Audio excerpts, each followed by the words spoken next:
लखनऊ राजभवन पहुंचकर सीएम योगी ने राज्यपाल से मुलाकात की। राज्यपाल आनंदीबेन पटेल से मुलाकात की तस्वीरें हम आपको दिखाएंगे। ये तस्वीरें आ रही हैं जब राजभवन में सीएम योगी आदित्यनाथ ने राज्यपाल से मुलाकात की है। मुलाकात के दौरान की तस्वीरें अब साझा की गई हैं।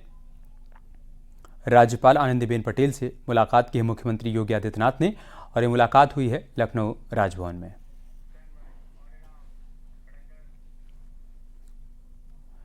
एक और बड़ी खबर लखनऊ से, सीएम योगी ने अहम बैठक की। 2023-24 में उत्तर प्रदेश की जीडीपी बढ़ी है। जीडीपी 25.48 लाख करोड़ से ज्यादा हो गई है। $1 ट्रिलियन इकोनॉमी का संकल्प पूरा होगा, ये कहा है सीएम योगी आदित्यनाथ ने। इस साल जीएसडीपी लक्ष्य 32 लाख करोड़ का है। हर विभाग बड़े रिफॉर्म के लिए तैयार रहें। 7 साल में जीडीपी प्रति व्यक्ति आय दोगुनी हुई है।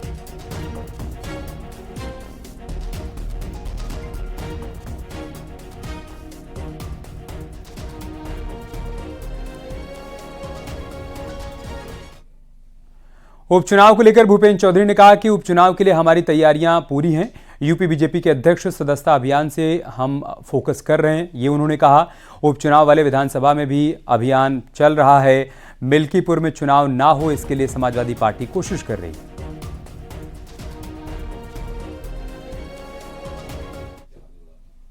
है। उत्तर प्रदेश विधानसभा के उपचुनावों के लिए जो 10 सीटों पर चुनाव होने हैं, हमारे संगठन की ओर से पूरी तैयारी है और हम लोगों ने अपने संगठन में जो भी तैयारी हमें करनी है, तैयारी हमारी कंप्लीट हो गई है।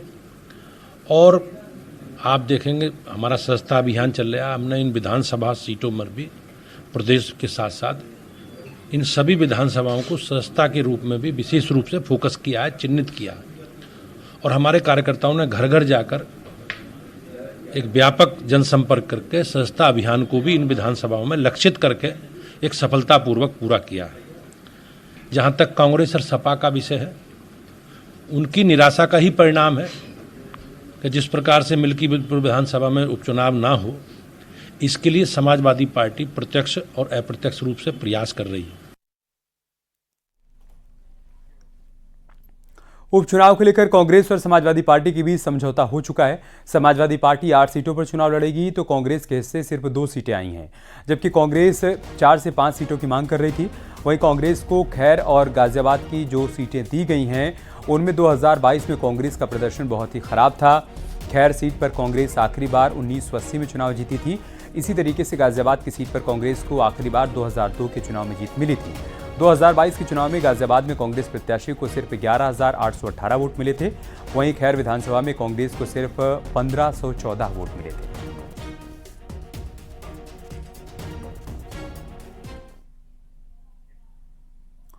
और कांग्रेस नेता रणदीप सुरजेवाला का हमला, हरियाणा की बीजेपी सरकार पर उन्होंने हमला बोला है। एमएसपी को खत्म करने की साजिश की जा रही है, ये कहा है सुरजेवाला ने।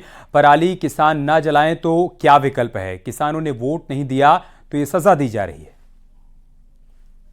नायब सैनी जी के नेतृत्व वाली भाजपा सरकार का किसान विरोधी षड्यंत्र है, एक सजा है किसान को, क्योंकि उसने बीजेपी की वोट हरियाणा में नहीं डाली। हमारे कुछ सवाल हैं श्रीमान नायब सैनी मुख्यमंत्री जी से। क्या ये सीधे सीधे एक षड्यंत्र नहीं, एमएसपी को चोर दरवाजे से खत्म करने का और किसान की फसल को एमएसपी पर ना खरीदने का? दूसरा, पराली अगर किसान ना जलाए तो विकल्प क्या है? तीसरा, क्या नायब सैनी जी ये बताएंगे कि कितने हरियाणा के किसानों को, धान पैदा करने वाले किसानों को हैप्पी सीडर मशीन उपलब्ध करवाई गई है? 20 अक्टूबर को वाराणसी जाएंगे पीएम मोदी। दिवाली से पहले काशी को सौगात देंगे पीएम। सभी चौराहों और घरों को सजाया जा रहा है। अलग अलग चौराहों पर पीएम का स्वागत होगा। पुष्प वर्षा कर पीएम का भव्य स्वागत किया जाएगा। पूर्वांचल और काशी को 23 परियोजनाओं की सौगात देंगे।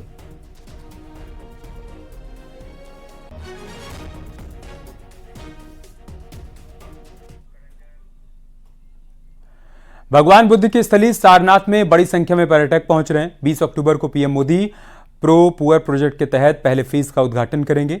इस प्रोजेक्ट की लागत लगभग 90 करोड़ रुपए है। इस योजना के तहत साउंड लाइट शो, साइनेज की व्यवस्था और पार्किंग की व्यवस्था की गई है। साथ ही म्यूजियम और ओपन एयर थिएटर पर भी काम किया गया है। इस प्रोजेक्ट के तहत सारनाथ के पूरे क्षेत्र को टूरिस्ट फ्रेंडली बनाया जा रहा है। मंदिरों और पुरातात्विक महत्व के स्थलों के आसपास बुनियादी सुविधाओं को बेहतर किया जा रहा है। पर्यटन विभाग की ओर से सारनाथ के 30 मंदिरों को आकर्षक बनाने के साथ ही वहां पर साइनेज बोर्ड से लेकर बिजली व्यवस्था को बेहतर किया जा रहा है। यहां पर पार्किंग और स्पेशल मार्केट की सुविधा भी मुहैया करवाई जा रही है।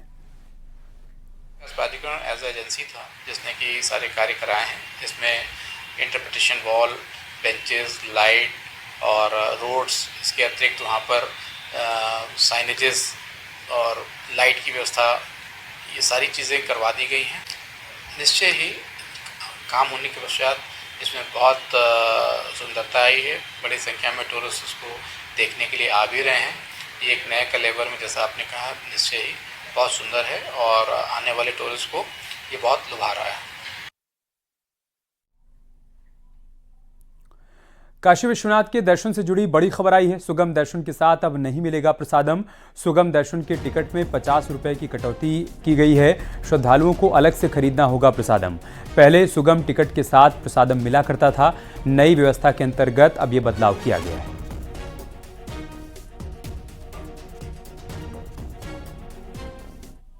ऐसा कोई कॉन्सेप्ट नहीं है, यह मैं आपको अवगत कराना चाहूँगा। श्री विश्वेश्वर के धाम में सभी लोग सामान्य हैं, सभी श्रद्धालुओं का समान स्वागत है और सभी वीआईपी हैं या सभी सामान्य हैं।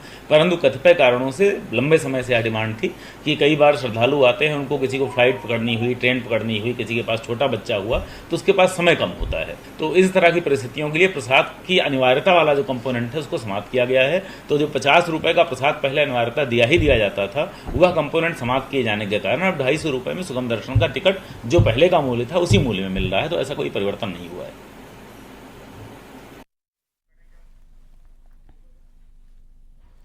खबर बाराबंकी से, जहां पर सतरिक थाना क्षेत्र के स्कूल में साइंस लेबोरेटरी में प्रैक्टिकल करते वक्त 4 छात्रों की हालत बिगड़ गई। आनन फानन में सभी को अस्पताल पहुंचाया गया। 2 छात्रों की हालत गंभीर होने की वजह से दोनों को जिला अस्पताल रेफर किया गया। हादसे की वजह लेबोरेटरी में गैस लीक होना बताया जा रहा है। मामला शहीद भगत सिंह इंटर कॉलेज का है।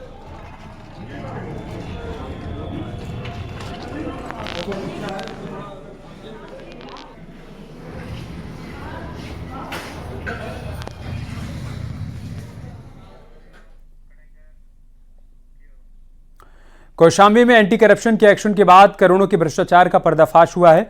हाईवे पर एंट्री के नाम पर हर एक ओवरलोड वाहनों से 5-5 हजार रुपए के अवैध वसूली के मामले में अहम खुलासा हुआ।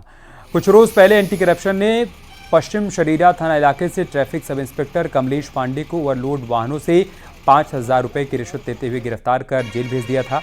इसके बाद पूरे गैंग का खुलासा हुआ कि शातिर महीने में राजस्व को करोड़ों का चूना लगा रहे थे। एसपी ने बताया है कि अवैध वसूली करने वालों पर एफआईआर दर्ज कर गैंगस्टर एक्ट के तहत कार्रवाई की गई है। बता दें कि मध्य प्रदेश से कौशाम्बी की सीमा में दाखिल होने वाले गिट्टी, मोरंग और मार्बल से लदे ओवरलोड गाड़ी को प्रतापगढ़ सीमा तक पास कराने के नाम पर 5-5 हजार रुपए की अवैध वसूली की जा रही थी। देखिए, पहले भी ओवरलोडिंग के खिलाफ कार्रवाई हुई है और लगातार चलती रहती है। इस प्रकार की जो शिकायत आई है उसकी गंभीरता से जांच कराई जा रही है। पार्षदों के विरुद्ध पहले भी गैंगस्टर एक्ट के अंतर्गत कार्रवाई मैंने कराया है और उन्हें चिन्हित करेंगे। अगर कोई नया गैंग सक्रिय हुआ है तो उसके खिलाफ कड़ी कार्रवाई करेंगे। जो दूसरे विभागों का नाम आ रहा है उनके लिए भी एक नई एसआईटी बनाई जा रही है ताकि इस पूरे प्रकरण की गहराई से हम लोग जांच कर कड़ी कार्रवाई कर सकें। तो बड़ी खबर मैं आपको कौशाम्बी से बता रहे हैं। बड़ी कामयाबी के तौर पर इसे देखा जा रहा है। एंटी करप्शन के एक्शन के बाद करोड़ों के भ्रष्टाचार का पर्दाफाश हो गया है।